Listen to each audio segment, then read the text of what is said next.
धर्म कर्म के काम पे आपको अकेले ही चलना पड़ता है।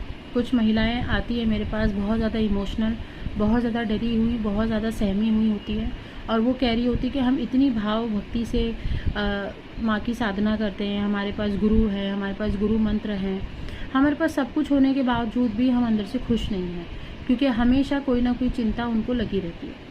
घर में हमेशा कोई ना कोई हमारे दुश्मन खड़े हो जाते हैं, कभी लड़ाइयाँ हो जाती है, कभी कोई हमसे कुछ और डिमांड कर लेता है।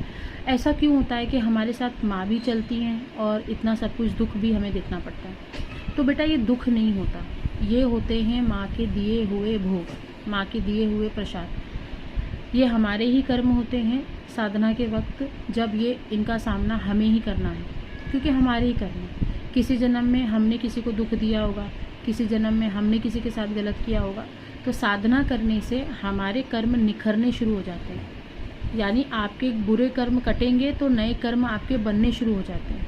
तो ऐसा क्यों होता है? ऐसा इसलिए होता है ताकि आपका मोक्ष का दरवाज़ा खुल जाए। जाना नहीं जाना वो हमारी इच्छा होती है, पर्सनल इच्छा होती है। अगर हमारे कर्म अच्छे हैं तो माँ भगवती हमें मोक्ष के दरवाजे तक ले ही आती है।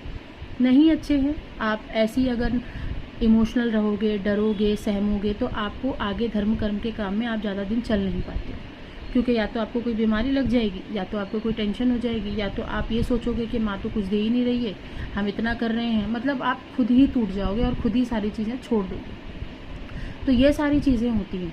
तो इसीलिए धर्म कर्म के काम पे अकेले चला जाता है, दिमाग को शांत रखना पड़ता है, साधना में लीन रहना पड़ता है, अपनी सारी बुरी चीज़ों को नष्ट करना पड़ता है, अपने सारे बुरे कर्म को नष्ट करने की प्रार्थना करनी पड़ती है।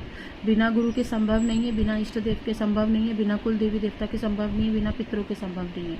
इसीलिए और भी चीज़ें इसमें लागू होती हैं। लेकिन अगर आप गृहस्थ जीवन में आपको ये चिंता लगी रहती है कि हमारा जीवन सुधर ही नहीं रहा, तो ये आप गलत सोच रहे हैं।